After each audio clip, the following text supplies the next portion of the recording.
ẹ̀yin ènìyàn wa àkóbá ńlá gidi ni àwọn Fúlàní onímíkra oníbólà ni wọ́n ń ṣe fún wa nílẹ̀ Yorùbá o. Ìdí tá a fi ń sọ ni pé kí olúkálukú kó dúró lórí ilẹ̀ ẹ wo oníbólà yìí onímíkra ẹ wo nǹkan tó ṣe fún wọn nílé yìí. Gbogbo àwọn tí wọ́n máa ń tọrọ bárà wá bá yín tẹ́ ń fún wọn lówó àwọn tẹ́ ń fún lówó yẹn informant ni wọ́n o, alamí ni wọ́n o, iṣẹ́ burúkú ni wọ́n ń ṣe nínú ìlú o. Pẹ̀lú bí arákùnrin ṣe sọ wípé gbogbo ìgbà tó bá dé ilé àwọn làwọn máa ń fún lówó torí wọ́n béèrè lọ́wọ́ ẹ̀ pé ṣé a máa ń fún ẹ lówó àbí a kì í fún ẹ lówó. Kí ló wá dé tó ti wá gbẹ̀yìn wá tó wá hu irú ìwà sí àwọn. Ẹ wo ilé tẹ̀ ń wò yìí, wọ́n ní àwọn lọ sílé ọdún, bóyá ọdún ìtúnu àwẹ̀ tí wọ́n ṣe tán yìí. Wọ́n ní wọ́n gbàgbé láti tilẹ̀kùn window. Ẹ wo irin tí wọ́n máa ń gbé ike omi sí yẹn tí wọ́n bá fẹ́ páàsì omi wọlé, tí wọ́n fi ń ràn omi wọlé, ike yẹn tó wà lókè yẹn, irin yẹn tó bá ti súnmọ́ ẹ̀gbẹ́ fẹ́ǹsì àkóbá ńlá gidi ní báyìí o. Láti orí fẹ́ǹsì ó gbé ẹsẹ̀ sí orí irin yẹn, ibẹ̀ ló gbà wọlé. So ẹ̀yin tẹ́ ẹ bá kọ́lé tàbí ẹ ṣẹ̀ fẹ́ kọ́lé tí ẹ lọ ṣe irin yẹn tó súnmọ́ fẹ́ǹsì, ó léwu báyìí o. Gbogbo ẹ̀ ní àwọn àbókí àwọn onímíkra àwọn Fúlàní wọ̀nyí, gbogbo ẹ̀ ni wọ́n ń gbà láti fi wọlé o. Ẹ̀yin ènìyàn wa jẹ́ ká tẹ̀ kọ́kọ́ fi ohùn sí kẹ́ ẹ bá wa gbọ́ ọ̀rọ̀ lẹ́nu ẹni tó nílé. Ẹni bọ́n ṣe sọ pé wọ́n máa ń fún lówó tó, ó ti wá sílé wọn. Tó bá yẹ pé ó báyàn ní irin tó gbé yẹn ó máa là mọ́ ẹnìyẹn ni. Ẹ jẹ́ ká wò. Where you take enter? Yeah, go. Show me where you take enter.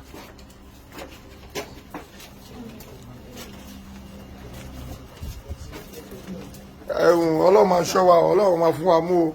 Lára àwọn olè tó wà ní Nàìjíríà o. Gbà tí mi lọ lé ọdún tí máa dé, ṣe ló wọnú compound mi. Ó wọnú compound, ó fẹ́ sọ bóyá wọlé kámẹ́rà wa gbé rí ya. Where you take enter? This place. Yes. Yeah, open us. Open now. It's closer. They are closer now. That is open. You can't enter. Yes. Lọ́ba ń ṣí ibẹ̀ rẹ̀ ṣe kó ṣòbò ìwọlé. I think enter this place. I think enter this place. Show me the place we pass entire compound. This compound. Where you enter? Where you pass? Okay. Yeah, go there. Yeah, go there. Go there. Go there. Go there now.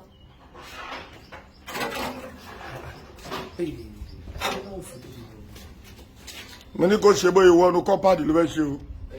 Yeah. Kọ́lọ́ máa ṣọ́ wa o. Àwọn tí wọ́n máa ń fún ló tí wọ́n máa ń ṣàánú ni o. Okay, like that. Okay, yeah, come down.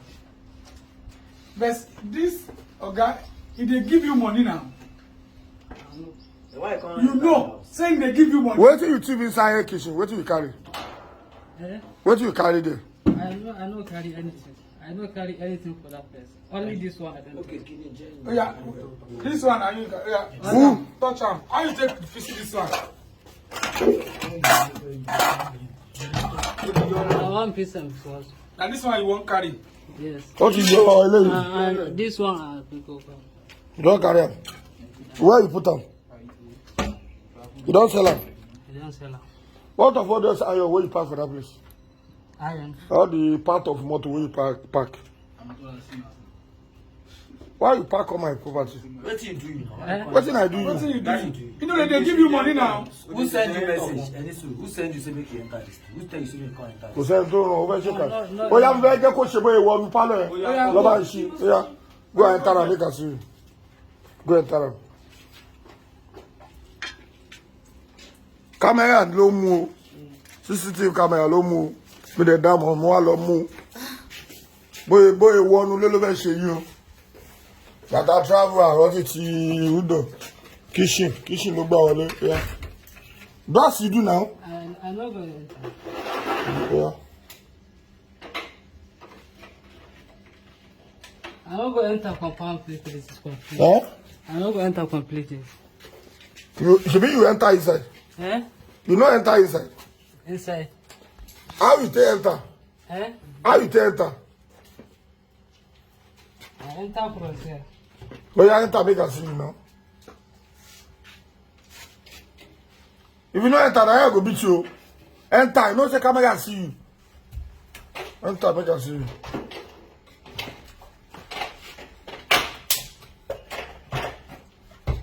Ẹ gbé gbogbo nǹkan táwọn ń tọ́ra wa ni. Ẹ wo ìwọlé o. Ẹ wo ìwọlé o. Bó ṣe wọlé rèé o. Òun ló demonstrate bó ìwọlé yìí o. Ẹ ti rí Allah Akbar. Allah Akbar. Oya, come out back. Come out. Ó ti wọlé. Oya, come out, come out. Ẹ jẹ́ kó jáde padà. Oya, come out back. Ṣé tí Tamana ṣe burglary, irọ́ la ṣe o. Ọ burglary ò ní ìdó strong yìí o, ló ra wọlé mẹ́yìí o.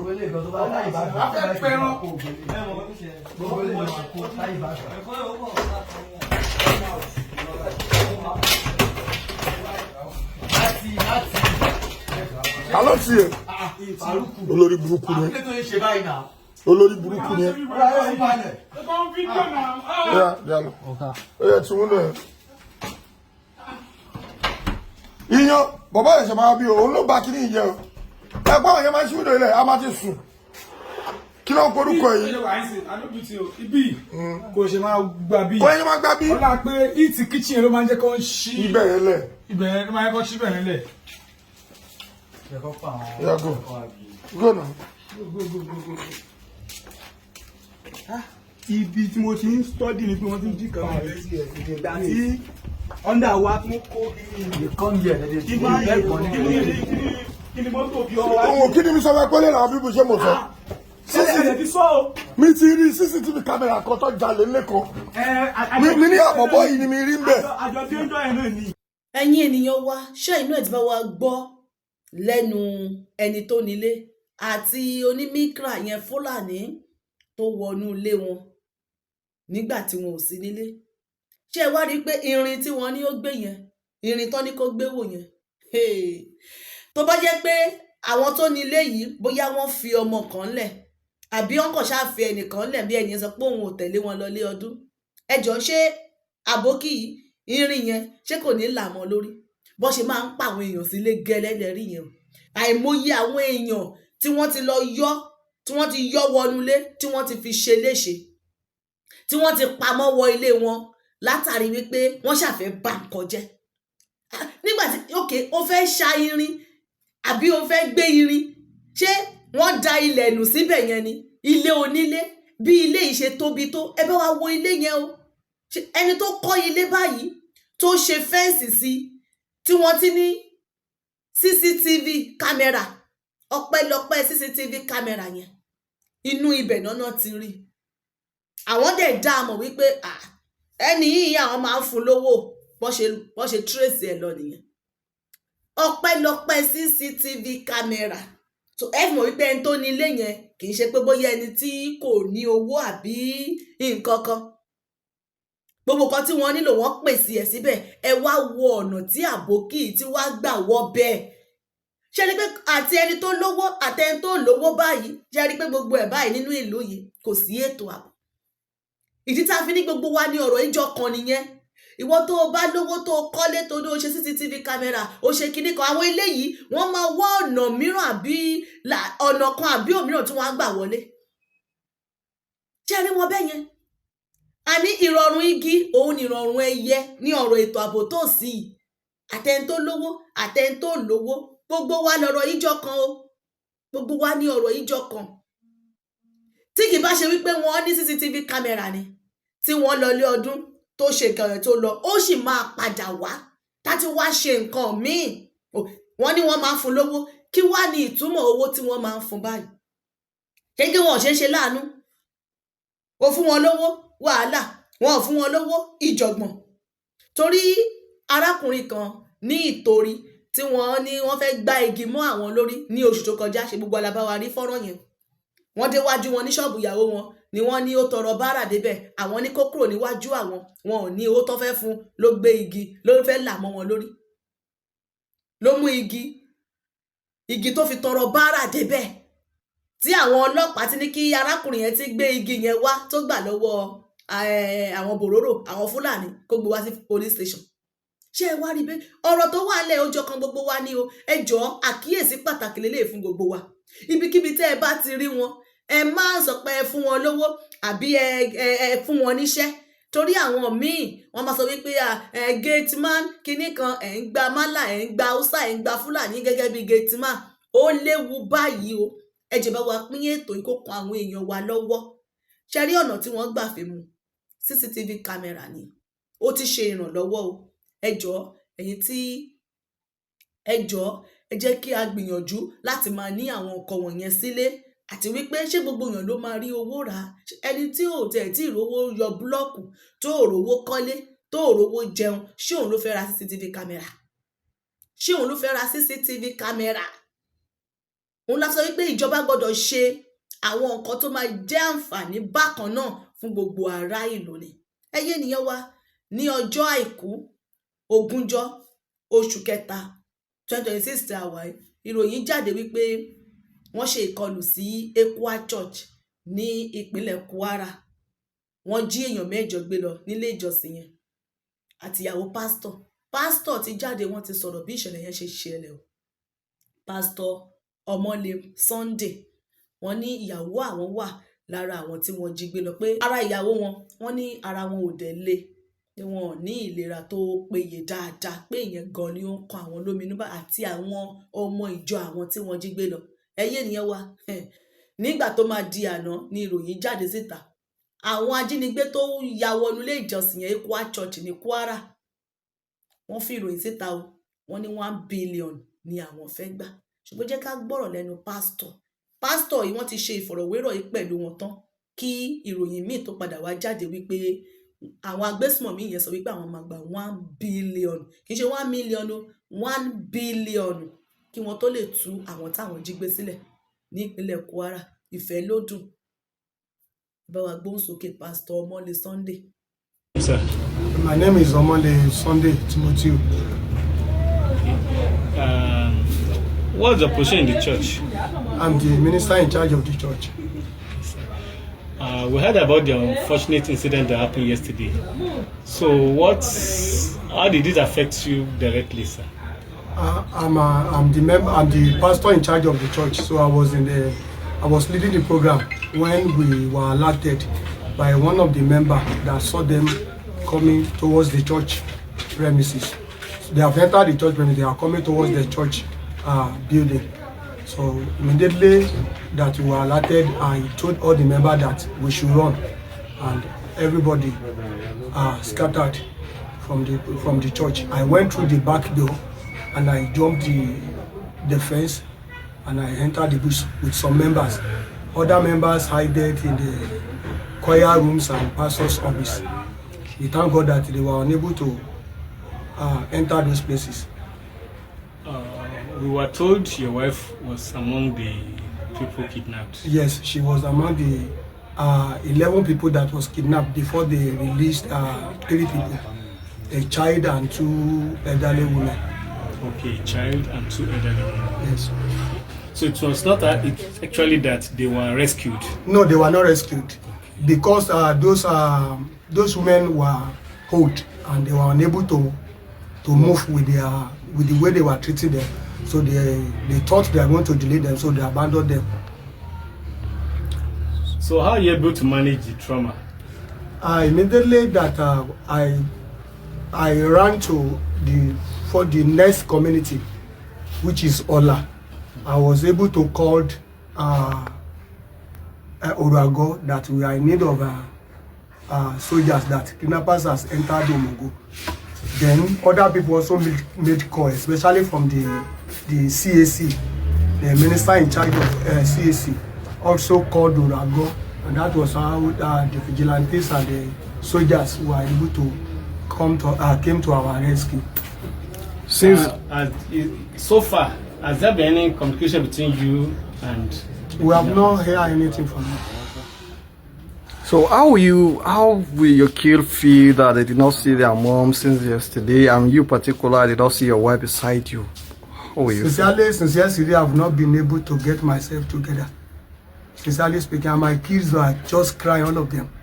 So we have been pleading to them that their mom will be coming back by His grace.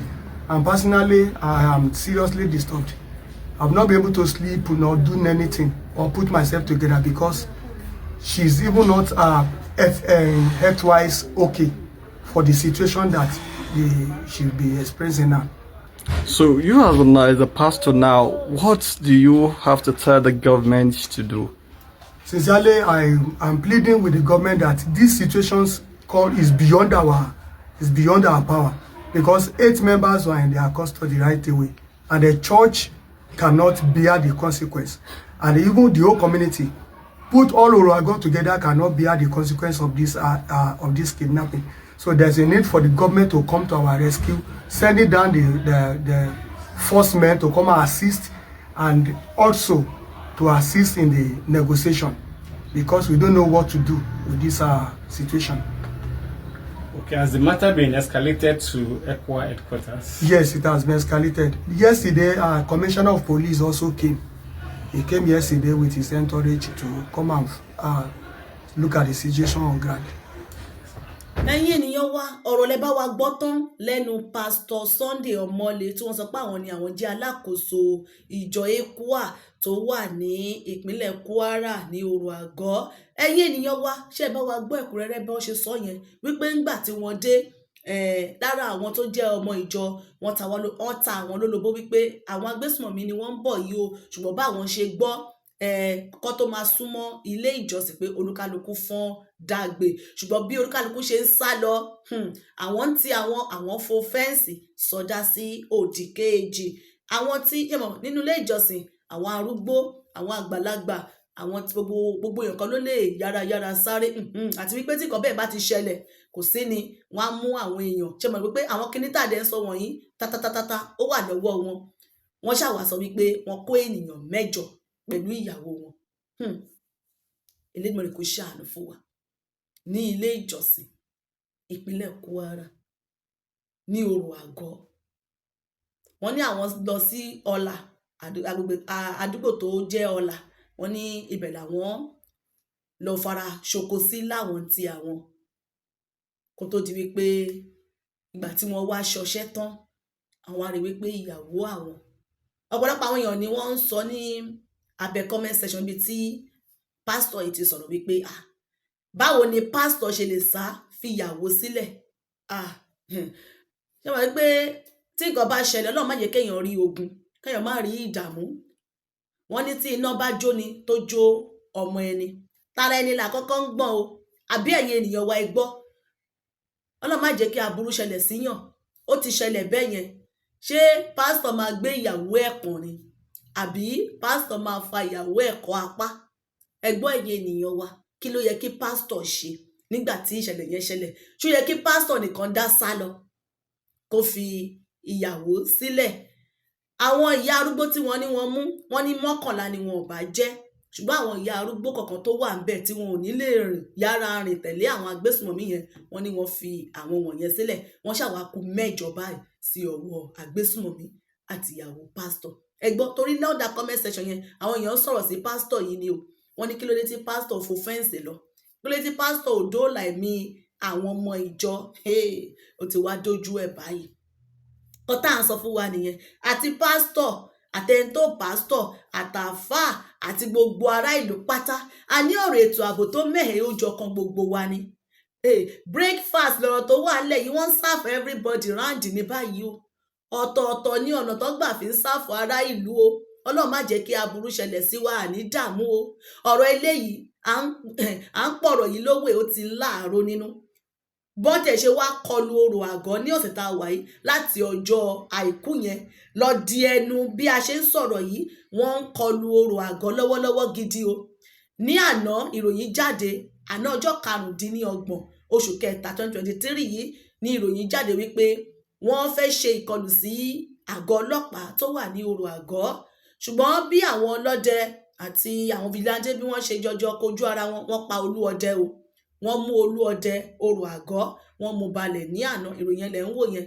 ọbẹ̀ náà ìwọ náà abẹ́ o bòròró ti bàlúwa jẹ́ o ẹ ti dàlúrú o bòròró ti dàlúrú o bòròró ti dógun lẹ̀ o Yorùbá kọ́ ló bẹ̀rẹ̀ ogun bòròró ni o bòròró ni o tó bòròró ti dógun lẹ̀ o ẹ ti pa wá léèyàn o ẹ ti pa wá léèyàn o bòròró ti pààyàn yẹn nìkan bẹ́ẹ̀ ni wà lọ́sibítù bòròró ti pààyàn o.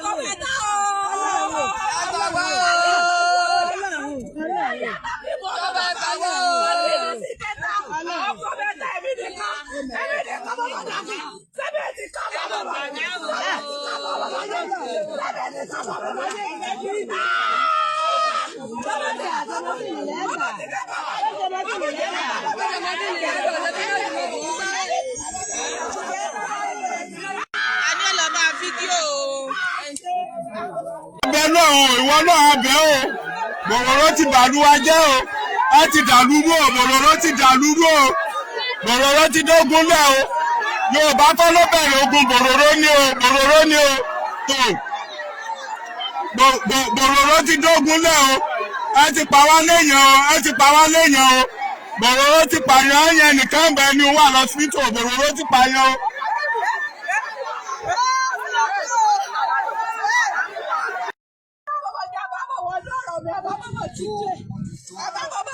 a ní kí kálukú máa fẹ̀hónú hàn ká pọ́ọ̀sì ẹ̀ sáwọn ìjọba kí kálukú máa sọ̀rọ̀ pápákọ̀ kí wọ́n gbà wá o kó ṣàánú wa o wọ́n gbà wá nílùú Òkè Ọ̀yàn o.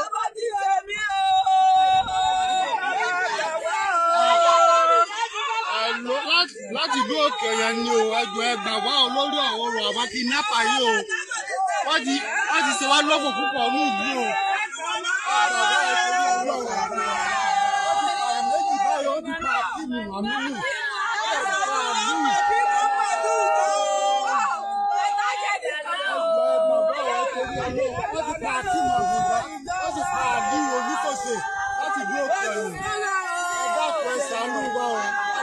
Àwọn kidnapper ti fẹ́ lé wa nílùú o.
Ẹ̀rẹ̀ wa lọ́wọ́ nílùú Òkè Ọ̀yàn, àwọn kidnapper ti fẹ́ lé wa nílùú o. Wọ́n pa àwọn èèyàn o.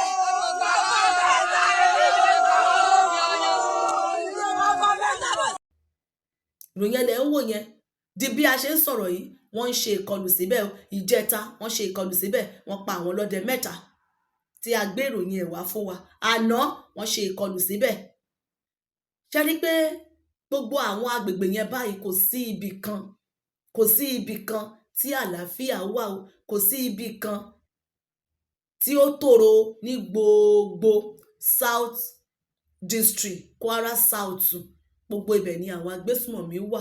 Ìjọba, ẹ̀yin gómìnà, rẹ́ẹ̀pù, kí ló ń tẹ́ ẹ̀ rí ṣe sí ọ̀rọ̀ yìí? Kí ló ń tẹ́ ẹ̀ rí ṣe sí ọ̀rọ̀ yẹn? Jẹ̀ dákẹ́. Wọ́n ṣàsọ pé 2027 election jẹ́ kí wọ́n dẹ̀ para ìlú tán ní báyìí nítorí Ọlọ́run. Ẹ wá nǹkan ṣe sí ọ̀rọ̀, nǹkan gbé ètò ààbò kalẹ̀, kan create state police kí wọ́n lè kó nǹkan gidi sí ọwọ́ àwọn ọlọ́dẹ. Nígbà tí wọ́n bá mú odidi olúọdẹ balẹ̀, ẹ jọ̀ọ́ kí ló ti wá kù fún àwọn vigilante tó kù tàbí fún àwọn ará ìlú tí wọ́n tẹ̀ ń ṣe olúọdẹ? Orúkọ olúọdẹ ẹni Ọdẹ́yẹmí tí wọ́n mú balẹ̀ ní Orò Àgọ́ lánàá. Ẹni tẹ́ bá jẹ́ ọmọ Orò Àgọ́, ẹ jẹ́ kí a rí èròǹgbà yín ní abẹ́ fọ́nrán yìí. Báwo ni agbègbè ibẹ̀ yẹn, báwo ló ṣe rí lọ́wọ́lọ́wọ́? Torí ìròyìn tó ń tẹ̀ wá lọ́wọ́ òun làwa mú wá síta, allegedly òun náà lè bá wa ń wò yẹn.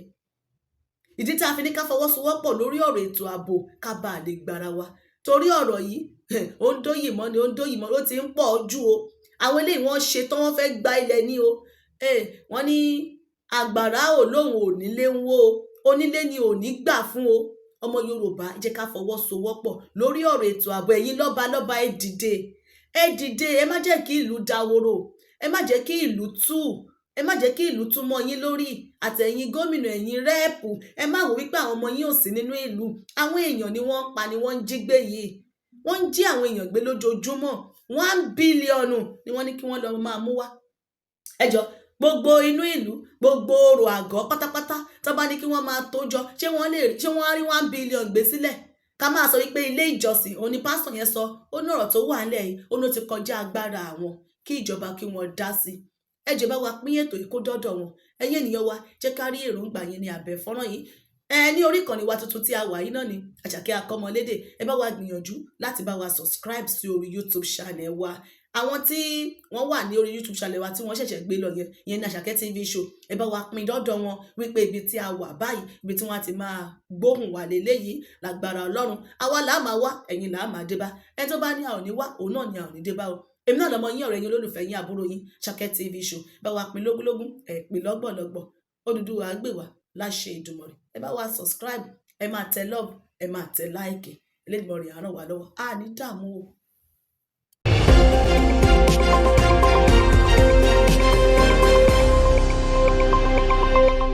Àṣàkẹ́ TV show.